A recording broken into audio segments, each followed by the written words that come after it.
Por que tantos cristãos vivem endividados, sufocados financeiramente, presos em ciclos de pobreza, mesmo orando, mesmo jejuando, mesmo pedindo a Deus por provisão? Será que Deus quer que você viva assim? Será que a Bíblia tem respostas práticas sobre dinheiro? Ou isso é assunto só do mundo secular? Hoje você vai descobrir 8 hábitos bíblicos que, se aplicados com fidelidade e disciplina, vão transformar completamente sua vida financeira. Não é magia, não é teologia da prosperidade. São princípios eternos que Deus estabeleceu desde o princípio e que funcionam para quem os obedece. E o mais impressionante é que a maioria dos cristãos conhece esses princípios, mas não os pratica, e por isso continuam na mesma situação financeira ano após ano. Então, se você está cansado de viver no aperto, de não conseguir pagar as contas, de sentir que nunca sobra nada no final do mês, presta atenção, porque o que você vai ouvir agora não é teoria, é sabedoria divina testada ao longo de milênios, e se você aplicar, sua vida financeira vai mudar, não da noite para o dia, mas vai mudar, porque a palavra de Deus não falha. Provérbios 10, versículo 22 diz: a bênção do Senhor enriquece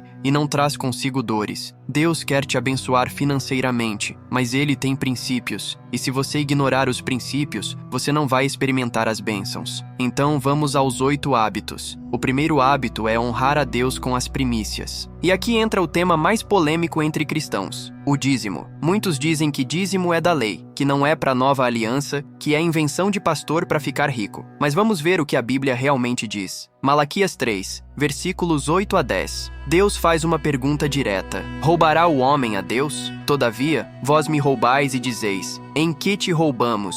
Nos dízimos e nas ofertas. Com maldição sois amaldiçoados, porque a mim me roubais vós, a nação toda. Isso é forte. Deus chama de roubo quando você não dá o dízimo, e diz que há uma maldição sobre quem não dá. Mas aí vem a promessa: trazei todos os dízimos à casa do tesouro, para que haja mantimento na minha casa. E provai-me nisto, diz o Senhor dos Exércitos, se eu não vos abrir as janelas do céu, e não derramar sobre vós bênção sem medida. Essa é a única vez na Bíblia inteira que Deus diz: me prove, me teste, vê se eu não cumpro. E aqui está o princípio. Quando você honra a Deus com as primícias, com os primeiros 10% de tudo que você recebe, antes de pagar qualquer conta, você está declarando: Deus, o Senhor é prioridade. O Senhor vem primeiro, e eu confio que o Senhor vai fazer os 90% restantes renderem mais do que os 100% sem a sua bênção. E sabe de uma coisa? Funciona. Não porque você está comprando a bênção de Deus, mas porque você está entrando no princípio espiritual que Ele estabeleceu. Tem gente que ganha 5 mil reais e não sobra nada, e tem gente que ganha 2 mil, dá o dízimo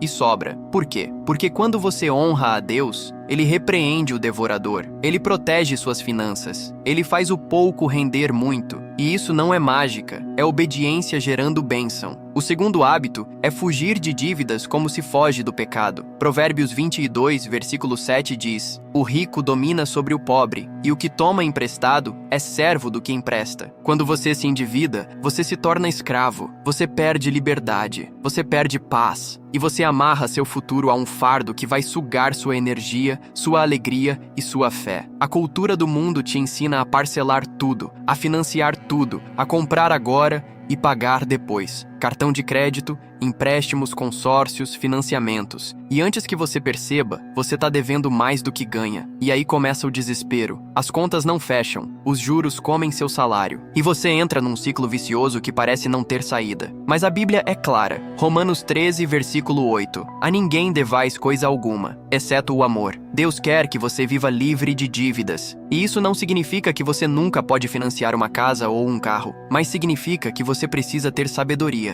Não compre o que você não pode pagar. Não parcele no cartão sem ter certeza de que vai conseguir pagar. E se você já está endividado, faça um plano. Corta gastos. Vende o que não é essencial e começa a pagar suas dívidas da menor para maior. Isso se chama bola de neve. Você elimina a menor e usa o dinheiro que sobra para atacar a próxima. E em alguns meses, você vai ver progresso, e em alguns anos você estará livre. O terceiro hábito é guardar e poupar. Provérbios 21, versículo 20 diz: Na casa do sábio há comida armazenada e azeite, mas o tolo gasta tudo o que tem. O sábio poupa, o tolo gasta tudo. Simples assim. Se você gasta tudo que ganha, você nunca vai sair do lugar. Você vai viver sempre no limite, sempre dependente do próximo salário, sempre sem reserva para emergências. E aí vem o imprevisto, o carro quebra, o filho fica doente, você perde o emprego e você não tem nada guardado. E aí você se desespera, entra no cheque especial, pega empréstimo e o ciclo de dívidas começa de novo. Mas se você tivesse o hábito de poupar, mesmo que fosse só 10% do que ganha, você teria uma reserva, um colchão financeiro, uma segurança. E alguém pode dizer, mas eu ganho tão pouco que não dá para poupar. Eu te garanto, sempre dá, sempre. Não é questão de quanto você ganha, é questão de disciplina. Se você ganha R$1.000 e poupa 100, no final de um ano você tem R$1.200 guardados. Pode parecer pouco, mas é infinitamente mais do que ter zero. E com o tempo, esse hábito vai mudar sua mentalidade. Você vai parar de viver só para o presente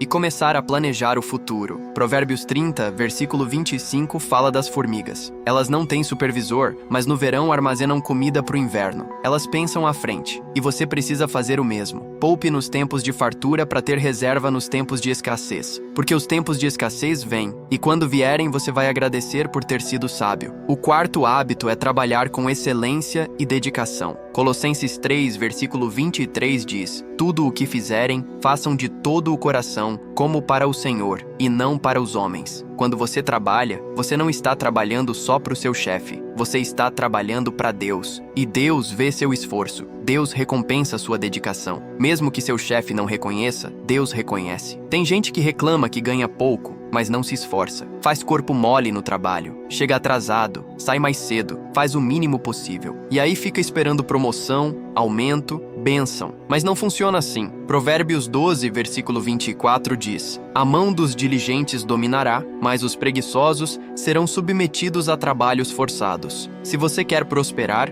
você precisa ser diligente, precisa dar seu melhor, precisa se destacar pela qualidade do seu trabalho. E quando você trabalha com excelência, as portas se abrem, as oportunidades aparecem, porque as pessoas percebem quem é comprometido. E Deus também percebe. E Ele tem maneiras de te promover que você nem imagina. Mas você precisa fazer sua parte. Precisa ser fiel no pouco para ser colocado sobre o muito. E tem outro detalhe importante. Não seja preguiçoso. 2 Tessalonicenses 3, versículo 10 diz: se alguém não quer trabalhar, também não coma. Deus não abençoa a preguiça. Se você tem condições de trabalhar, trabalhe. Não fique esperando que Deus faça um milagre enquanto você está sentado no sofá. Deus abre portas, mas você precisa se levantar e atravessar. O quinto hábito é não amar o dinheiro. E aqui tem uma confusão gigante. 1 Timóteo 6, versículo 10 diz: o amor ao dinheiro é raiz de todos os males. Não é o dinheiro, é o amor ao dinheiro. Dinheiro em si não é mal, é neutro. Pode ser usado para bem ou para mal. Mas quando você ama o dinheiro, quando ele se torna seu Deus, quando você faz qualquer coisa para conseguir mais, aí você está em terreno perigoso. Jesus disse em Mateus 6, versículo 24: ninguém pode servir a dois senhores. Ou você serve a Deus ou você serve ao dinheiro. Você não pode servir aos dois. E servir ao dinheiro significa colocá-lo como prioridade máxima. Trabalhar tanto que não tem tempo para Deus, para a família, para a igreja. Fazer negócios desonestos porque o lucro vale mais que a integridade. Viver estressado,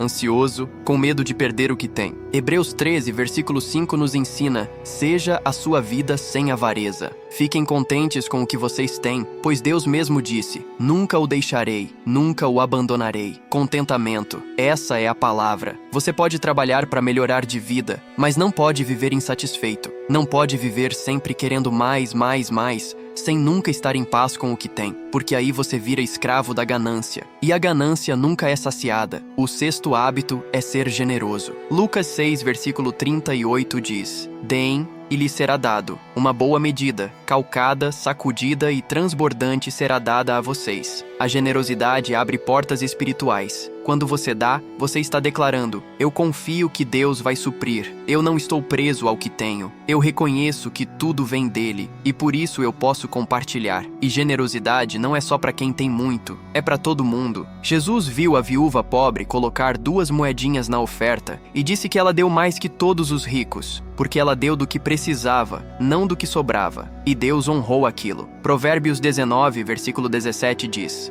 Quem se compadece do pobre ao Senhor empresta, e este lhe paga o seu benefício. Quando você ajuda alguém necessitado, você está emprestando para Deus, e Deus paga de volta com juros. Mas generosidade não é só dinheiro, é tempo, é atenção, é disposição para ajudar. E quando você desenvolve um coração generoso, você para de viver preso na mentalidade de escassez. Você entra na mentalidade de abundância, porque você confia que Deus é provedor. E quanto mais você dá, mais Deus te dá para você dar mais. É um ciclo de bênção. O 7º hábito é planejar. Provérbios 21, versículo 5 diz: os planos do diligente tendem à fartura, mas a pressa excessiva, à pobreza. Se você não planeja suas finanças, você está planejando fracassar. É assim simples. Você precisa saber quanto ganha, quanto gasta, para onde seu dinheiro está indo. E precisa ter um plano, um orçamento. Senta, pega um papel ou abre uma planilha. Lista todas as suas receitas. Lista todas as suas despesas. Separa em categorias: moradia, alimentação, transporte, lazer. E vê onde você pode cortar. Porque com certeza tem gastos desnecessários. Aquele streaming que você mal usa, aquele delivery toda semana, aquelas compras por impulso. Corta. Redireciona esse dinheiro para pagar dívidas,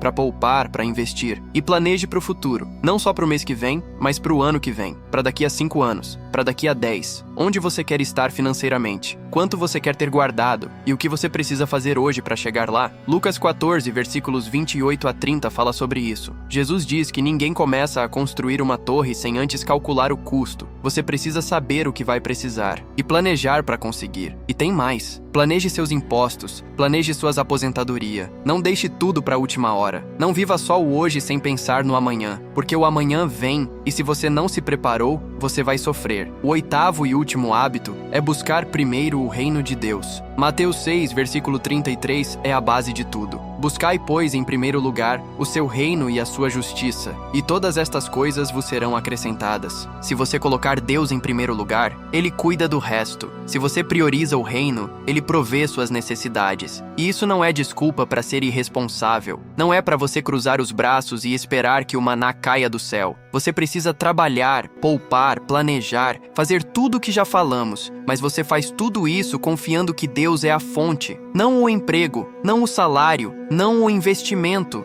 Deus. Filipenses 4, versículo 19 diz: o meu Deus, segundo a sua riqueza em glória, há de suprir em Cristo Jesus cada uma de vossas necessidades. Deus é o provedor. Então você trabalha, mas confia em Deus. Você poupa, mas não coloca sua segurança no dinheiro. Você planeja, mas reconhece que é Deus quem dirige seus passos.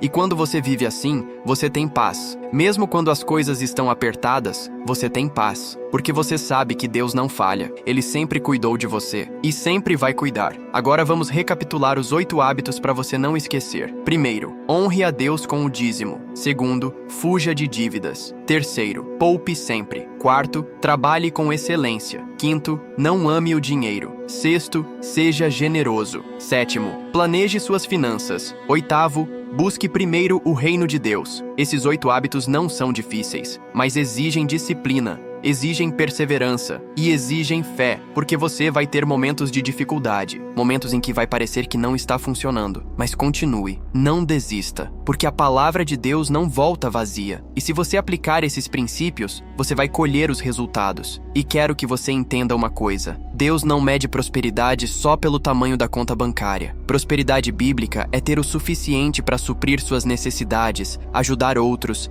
e viver em paz. Não é ter mansão, carro de luxo, vida de ostentação. É ter o suficiente e ser grato. É viver sem dívidas e sem ansiedade. É ser generoso porque você confia que Deus sempre provê. 3 João, versículo 2 diz: amado, desejo que te vá bem em todas as coisas e que tenhas saúde, assim como vai bem a tua alma. Deus quer que você prospere, financeiramente, fisicamente, emocionalmente, espiritualmente. Mas a prosperidade da alma vem primeiro, porque de que adianta ter muito dinheiro e estar vazio por dentro? De que adianta ser rico e estar longe de Deus? Então comece hoje. Não espere o mês que vem. Não espere o próximo salário. Começa agora. Escolhe um desses 8 hábitos e aplica. Pode ser o dízimo, pode ser começar a poupar, pode ser fazer um orçamento. Escolhe um, aplica. E quando você dominar esse, adiciona outro e outro. E em alguns meses, sua vida financeira vai estar completamente diferente. E se você está endividado até o pescoço, não desanima. Deus é especialista em reverter situações impossíveis. Ele abriu o Mar Vermelho. Ele fez sol parar. Ele ressuscitou mortos. Suas dívidas não são grandes demais para ele, mas você precisa fazer sua parte. Precisa parar de gastar o que não tem. Precisa fazer um plano e precisa confiar que Deus vai te ajudar. Agora eu quero que você faça algo prático. Pegue um papel e uma caneta, ou abre as notas do celular e escreve: eu me comprometo a aplicar esses 8 hábitos bíblicos nas minhas finanças. E assina, e coloca a data, porque quando você escreve, você está declarando um compromisso. E esse compromisso vai te lembrar nos dias difíceis. E se você conseguir, vá até os comentários e escreva: eu decido honrar a Deus com minhas finanças a partir de hoje. Declare isso, profetize isso sobre tua vida, porque Deus honra quem o honra. E quando você se compromete publicamente, você cria uma responsabilidade, e essa responsabilidade te ajuda a permanecer fiel. Deus quer te abençoar. Ele quer que você viva livre, livre de dívidas, livre de ansiedade, livre de escassez. Mas você precisa andar nos princípios dele, você precisa obedecer a sua palavra. E quando você faz isso, as bênçãos vêm, não da noite para o dia, mas vêm, porque Deus é fiel e a palavra dele não falha. Compartilhe este vídeo com alguém que precisa ouvir isso, alguém que está lutando financeiramente, alguém que precisa de esperança e direção, porque essas verdades podem mudar vidas. E Deus pode usar você para levar essa mensagem para quem precisa. Em nome de Jesus, que você prospere em todas as áreas da sua vida, que você seja cabeça e não cauda, que você empreste e não peça emprestado, e que a bênção do Senhor, que enriquece e não traz consigo dores, esteja sobre você e sua família. Amém.